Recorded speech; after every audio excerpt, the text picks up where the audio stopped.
Hi everyone, welcome back to my channel, and if you're new here, hi, how are you? I hope you're doing well during this crazy time, and welcome to my channel where I talk about all cozy things and just try to inspire others.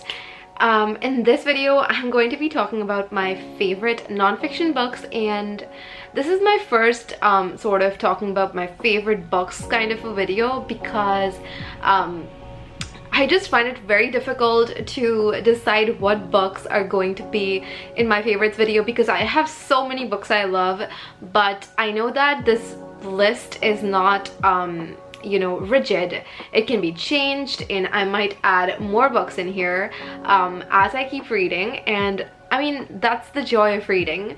So I'm just going to be talking about the books I love right now in the non-fiction section, books I have read, and also these books are not in any particular order. I'm just going to be talking about the books randomly and tell you what I think about them. I have sort of a lot of books. I have like around 11 books, so I'm going to be talking about them really quickly because I don't want this to be a big long rant about them.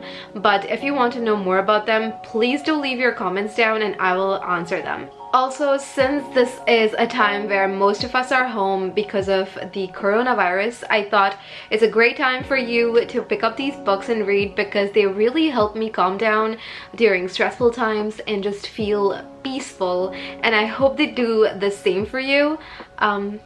Yeah, that's all. So let's get started. The very first book I have on my list is the book I'm actually currently reading, so I've not finished it, but I know that I already love it so much, and that is The Art of Taking It Easy by Dr. Brian King. And I'm kind of done with this book more than halfway through. I'm on page 139. But I love this book so much. It talks about how to deal with life stressors, basically how to cope with stress. You can see here it's written how to cope with bears, traffics, and the rest of life stressors, and I think this is a great book to read during this stressful time. That's why I wanted to mention it even though I've not finished it. I'm taking my time with it, and honestly I am soaking it all in, and I always feel calm and peaceful whenever I'm reading it. So yeah, if you do want to read nice, calm, relaxing book, this is a really good one. Also, I know that books are not really available right now, but if you have a Kindle or if you have an ebook reader on your phone or computer, you can always purchase them online and read them, because I know you cannot go into physical libraries or bookstores to get them, and even if you have an online library, that would be amazing. Anyway, moving on. The second book that I have on my list is another book that's helped me during stress, and that is Being Happy by Andrew Matthews. And actually I have two more books by Andrew Matthews, so I'm going to show you all of them together. The other book is How Life Works by Andrew Matthews and Follow Your Heart by Andrew Matthews.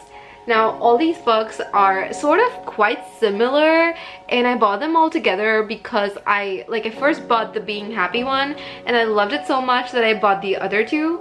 So Being Happy talks about basically stress. It also talks about law of attraction, and that is how I learned about the law of attraction, and it just talks about how to be happy among all kinds of stressful situations by just changing your perspective. It's a really beautiful book, and How Life Works is also sort of similar to it, honestly. It again has a lot of you know, similar segments as Being Happy, and Follow Your Heart is about basically following your passion or how to find your passion. And yeah, these three books have been so lighthearted and still absolutely wonderful. Also, there are quite a few illustrations in this. Let me just show it to you.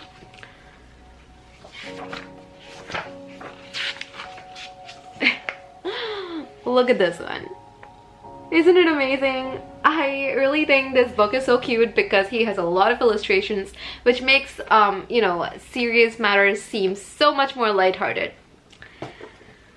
Well, Moving to the next book, I have How to Be a Boss by Lily Singh, and this book, I really loved it. Like, I feel like it's a lot about basically motivation and inspiring yourself. Like, it inspired me to do my best in life, and I really was reading this after I finished college and I was trying to find a job and I was just feeling stressed out. This book really motivated me to do my best and to see how Lily, you know, was going through these difficult times where she was trying to build her YouTube channel, and how things were not actually easy for her made me feel so much more inspired to work harder. I'm sorry if the light is changing. I have my TV on in the background and it's changing wallpapers. But yeah, I loved this book so much, and I know some people don't like Lily Singh, but I really love her, and honestly no one's perfect. So yeah, that was the fifth book. The next book I have is by Neil Gaiman, and this is a really cute book. It's so small, and honestly it's filled with illustrations by Chris Riddle. So you can see here, it's just so cute. But it talks about how art matters in this world and how your imagination can change the world. Honestly, I can just enjoy this in one sitting, and it just makes me feel so inspired and happy and just all warm and fuzzy. So I definitely recommend this if, you know, you're feeling low, because it's just such a feel-good book.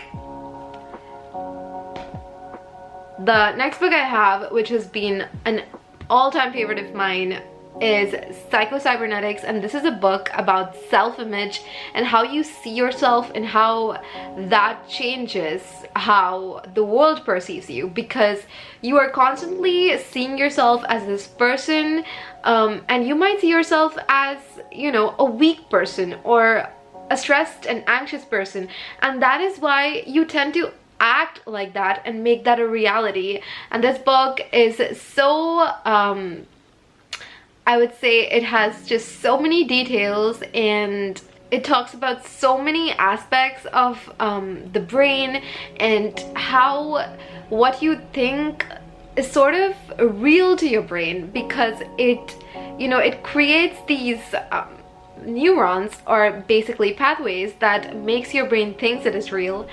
I'm not very good at explaining this, I feel, but it is an absolutely wonderful book. And if you want to change how you perceive yourself, if you have been feeling like, you know, you have low self-esteem, I highly recommend this book. It is absolutely wonderful, and I have so many annotations in here. If you can see, that's because I was always annotating it whenever I read, and then I just go through all the annotations and highlights so that I can just feel motivated all over again whenever I read this.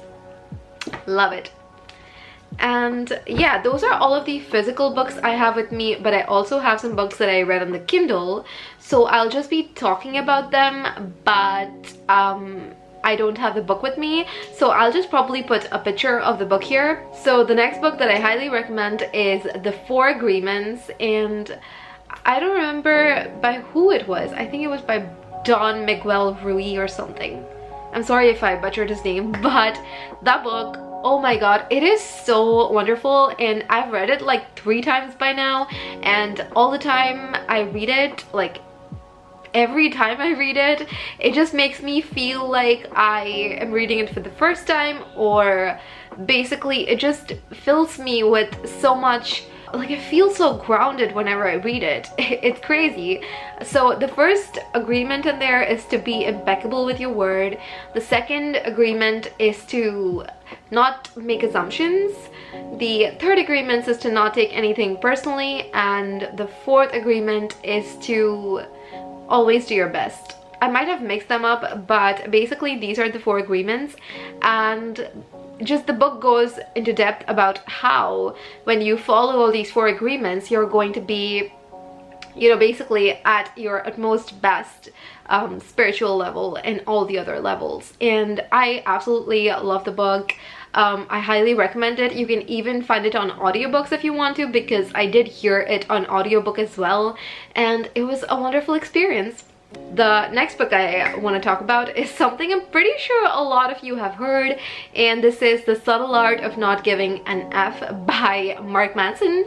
And Mark Manson is one of the people I always looked up to before I even read the book, because I always went through his blog and his articles, and they always inspired me because he has this way of putting things so bluntly, and you're just like hit smack in the face by his words, but they are so true.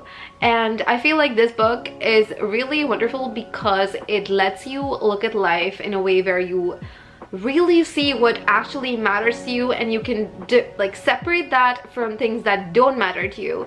And I just love his writing, so I highly recommend it to anyone who's feeling low in life to read it. And I mean, I would say that sometimes he can be harsh, but it's really well-meaning.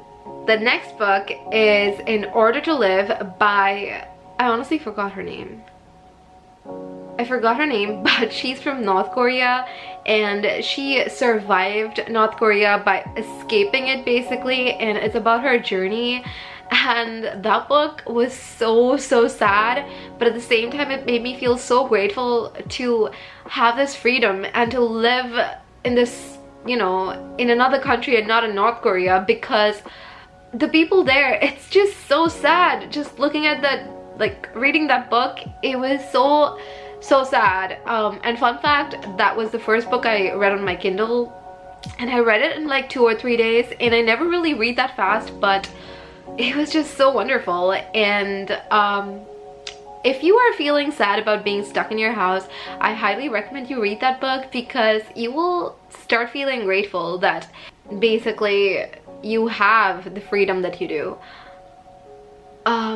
Yeah, and the last book I want to talk about is Secrets of the Millionaire Mind, and this is a book I read this month itself, and it's a book about basically how your mindset works in creating wealth.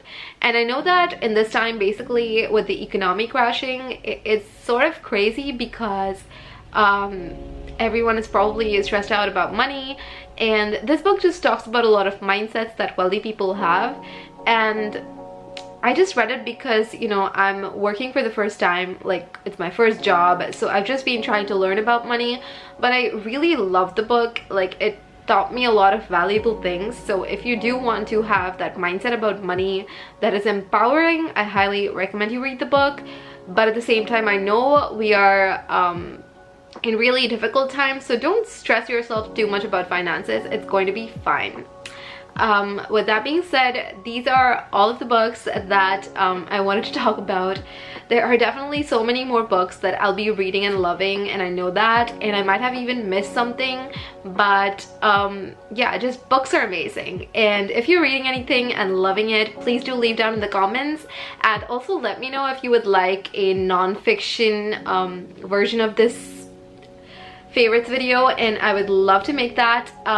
Yeah, that's all. I hope you enjoyed this video, and I'll see you soon with a new video.